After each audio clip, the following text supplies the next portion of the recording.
Hey guys, so it's Christmas Eve and I wanted to record a little bit of a Christmas message, kind of going over what's gone on this year, but I think I might save that for New Year because I see something more important about this Christmas that I haven't shared with you properly, and many of you will have missed, but I want you to see it. We've had this year what we can only describe as a Christmas miracle. At the beginning of Advent, this miracle began. And before then even perhaps, as a video of mine in which I mentioned Jim Carrey went viral. And many new persons began to see the work that we were doing and began to hear the plight of the children. And many new persons began to take those children into their hearts and share to make their lives a little bit better. In my life of service with God, one thing has always remained true. He'll never let me accumulate money, and I'll never allow myself to accumulate it. Because if someone's hungry ahead of me, what use is a number in a bank account behind me? So as our blessings increased, I knew that without any shadow of a doubt, so too must the level of care increase. Because why would God increase my blessings if He were not to increase and expand upon those that we care for? That is why we have what we have with regards to our material resources. To provide a loving home for those without. To provide a family for those without. And to provide care for children who might be sick, as many are. Since December 1st, I think many of you know we've been busy, but let me tell you about this miracle.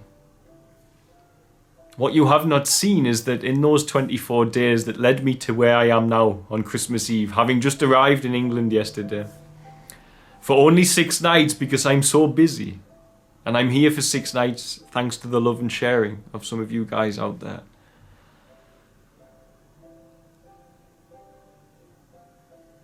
Those 24 days have been so busy, so profoundly magic, that I haven't really had chance to keep you all updated with everything: Instagram, Facebook, YouTube. But let me tell you exactly what has happened in that short space of time. In that time, 17 special needs children have came to live with us on top of our existing residents. Meaning we have nearly 50 special needs children in our full-time guardianship now. 17 in 3 weeks is a lot of work, and forgive me for not keeping you all as updated as I should have. Now, their stories are all, as always, quite heartbreaking.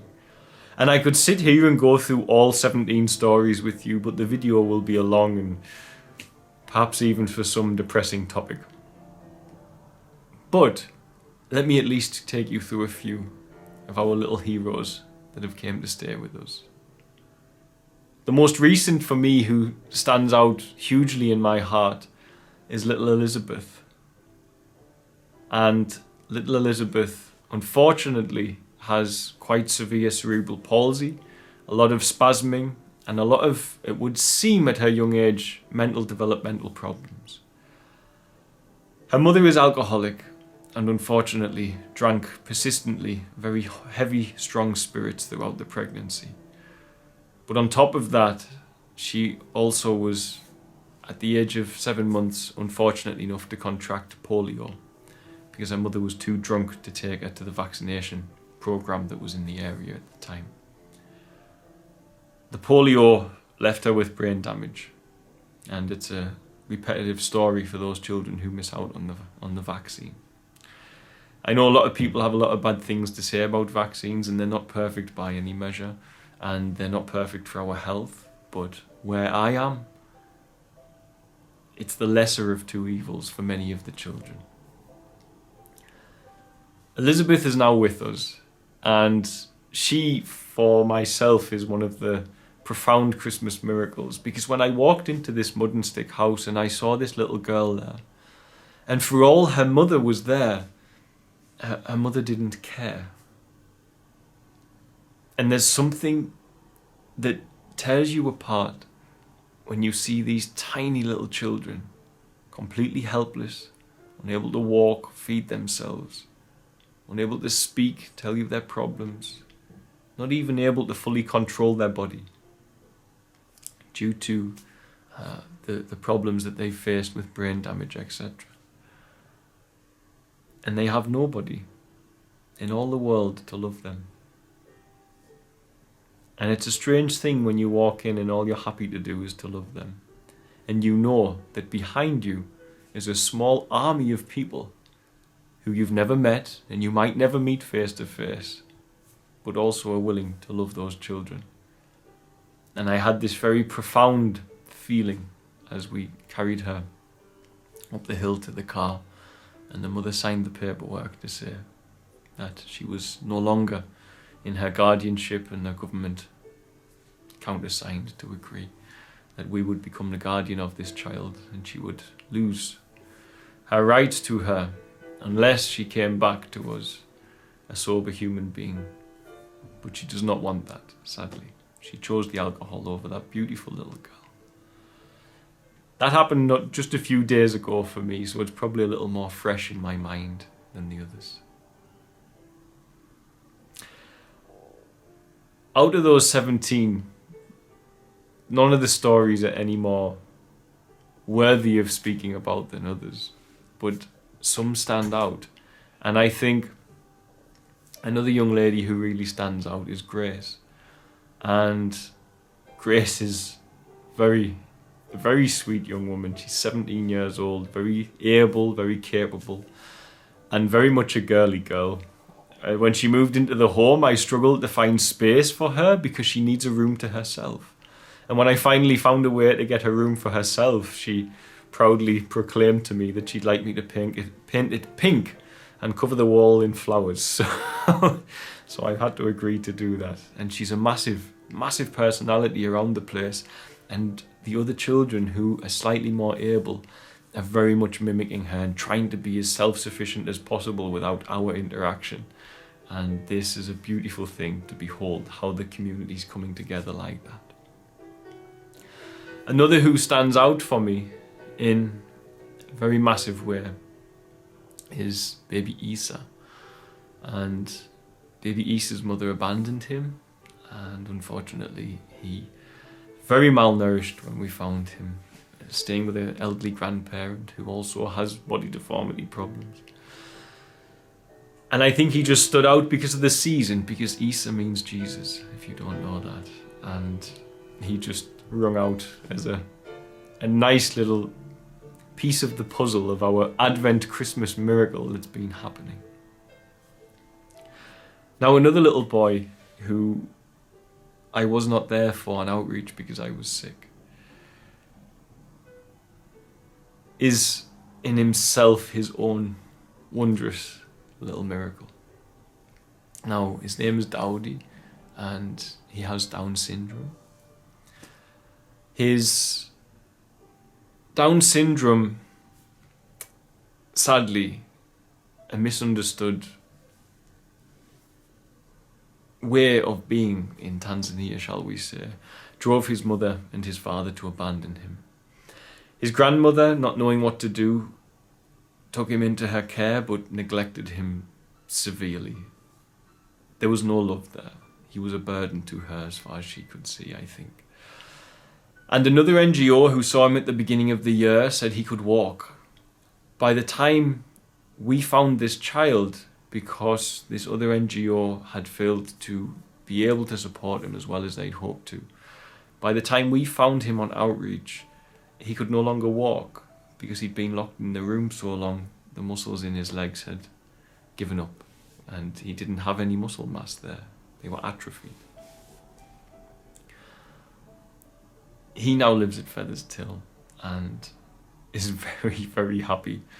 And those muscles in his legs are coming back day by day, and I'm sure within a month or 2 months he'll be up and running and bringing all of the love and all of the joy that he has within him to all of our lives.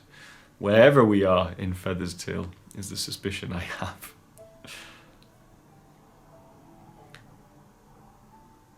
Out of all of these stories, one who has touched me the most is not actually a child, and that is Yasin. Now, I won't get to all of these children. I won't be able to tell you all of them in this video because I'll be here a long time. But Yasin is a young man of 22, and he's made me start to realise I need separate buildings for the adults as quick as I can. Yasin's neighbours tell us he was locked in a room for around about 20 years, and he had really long toenails like this when we found him, and I believe that his level of neglect was something beyond what I'd seen for some time, probably since Johanna, 3 years ago, who sadly passed away this year. Yasin did not connect with any of us. He'd been locked in this room alone, sitting on a piece of carpet, and he just wouldn't connect with us. He wouldn't connect with the other children. Despite some of our children being very loving and going over and giving him a hug, he just couldn't connect. And I would sit with him at night and talk to him in Kiswahili, to the best of my ability, of course. And I had little tricks. I would scratch his back because he has repetitive skits like banging himself in the face. So I'd scratch his back and he'd stop. So there was a way to get through. But all of a sudden one night, one of the security dogs, who were not the dogs we allow around the children, snuck his way into the children's home while I was sitting with Yasin. And I just said to Yasin, "What am I going to do with you, Kaka?" Kaka means brother. And as I said it, my security dog walked up to him and sat next to him and stared at him. And Yasin made eye contact. Doesn't make eye contact with me, the staff, any of the children, but he made eye contact with this dog whose name is Egypt. And he reached out his hand and he began to scratch Egypt's neck.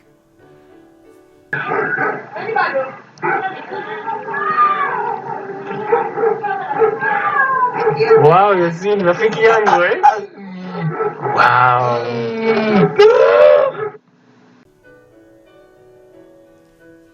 And it was just one of the most beautiful moments I've had all year.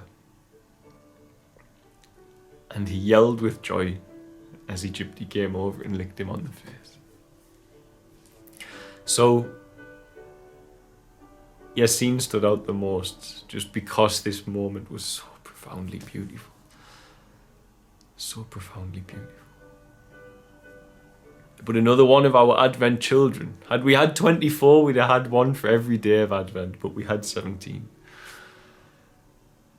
And this was our Christmas miracle.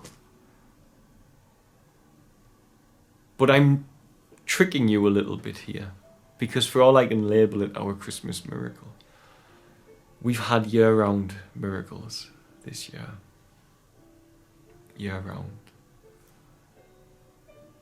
I've had the first young man from Angel's Gate, which is the centre for street-involved children. The first young men, I should say, go into full-time employment with a local lodge in the tourism industry. These are boys who 2.5 years ago, I'm immeasurably proud of all of the boys, but I'm very proud of these two boys. 2.5 years ago were sleeping on the street and fighting for their lives, not only for food, but to protect themselves from the older gangs who were going around and molesting the children and everything else in between that they would do. And these two boys, being a little bit older, would fight the corner of the younger boys to protect them from those men. Two years ago, they were on the street fighting gangs of heroin addicts to protect children as young as 10 years old who were with them when we found them from being raped. And now they've passed school. taught themselves English and have found themselves work.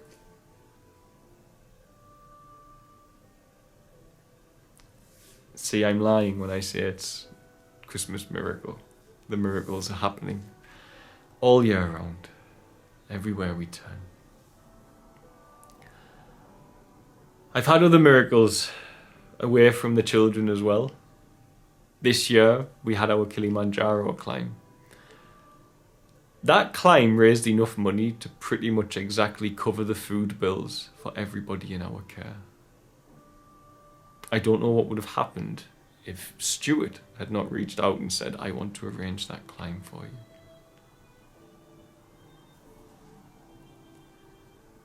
I've had other miracles too. I had two anonymous friends who appeared in our lives at the beginning of the year and changed the course of everything by building us a new website, by buying us a vehicle, and by helping us when we needed to find a place for our street boys to live.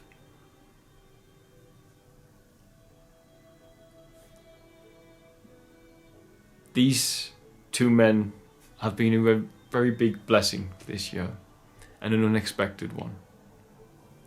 But I don't want you to think that someone who is a larger donor is any more important, because they are not. We share what we have the ability to share in life. That's the whole point in calling it share. I don't want people to give. I want people to share. I want people to look at what they've got and say, can I go without? Do I need that extra glass of wine at the bar this weekend, or can I pay for a child to be out of child labour instead? That's sharing. That is sharing. Do I need the better model car? Can I go without so as I can improve the life of somebody? That's sharing. This is the importance of me calling it sharing. It's about evaluating what you have and what material comfort you can sacrifice so that others can have something a little better. And everybody who has shared those little bits every single day, you make it happen. You make those children to have a home. You make it so as I have the staff to care for them. You make it so as those boys can salvage their lives from the horrendous start that they've had. You make it so as over 700 children around me don't have to labour, don't have to sleep on a concrete floor, and have an opportunity to at least dream of bigger dreams for the future whilst they're attending school. The miracles happen all year round. Our whole world is one big miracle. And I know because I was there when I opened that first Facebook page to try and bring some Christmas gifts for the kids in Tanzania. 3 years later. 4 years, sorry.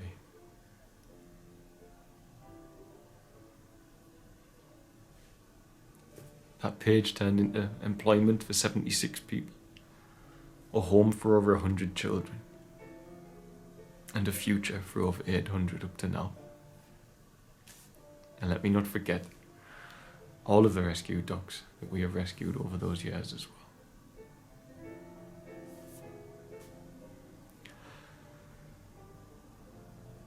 Christmas has its foundation in Share Tanzania. But this year, we had an Advent miracle, and it was those 17 children. But I'd be lying if I said it was a purely Advent miracle, because the miracles happen all year round. And they happen because of you, and they happen because of God, and they happen because of love.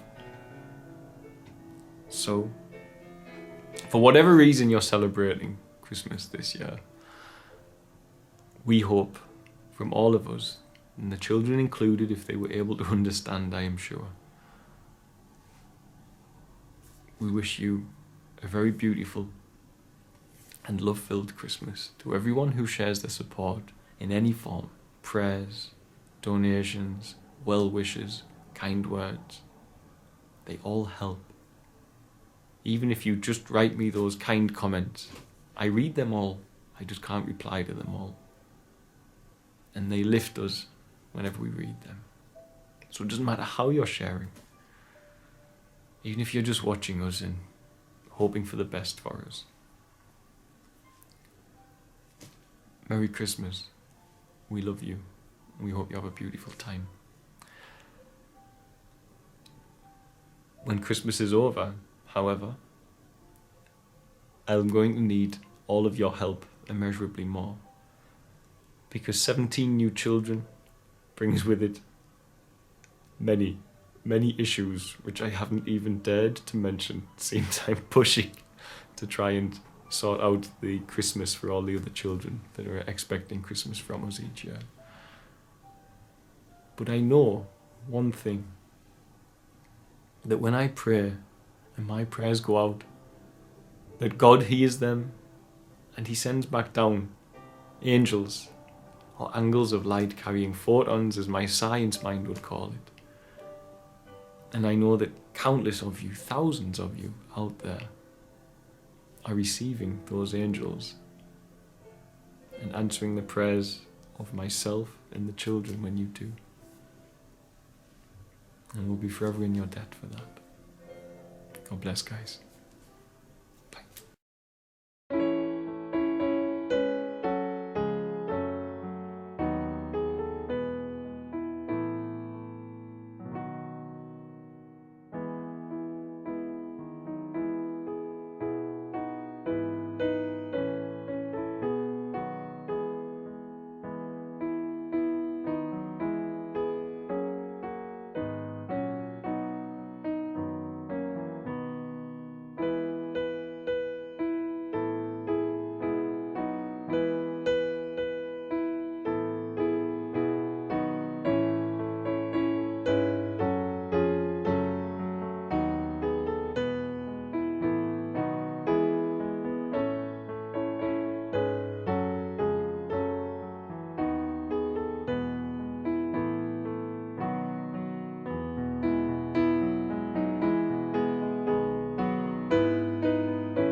Thanks for watching. Don't forget to like, share and subscribe, as it really helps us to grow the channel and with it help more children here in Tanzania. Also, don't forget you can support our work by sharing with children in crisis here, be it sharing for a particular need or even sharing one-on-one support for education, housing, food and medical care.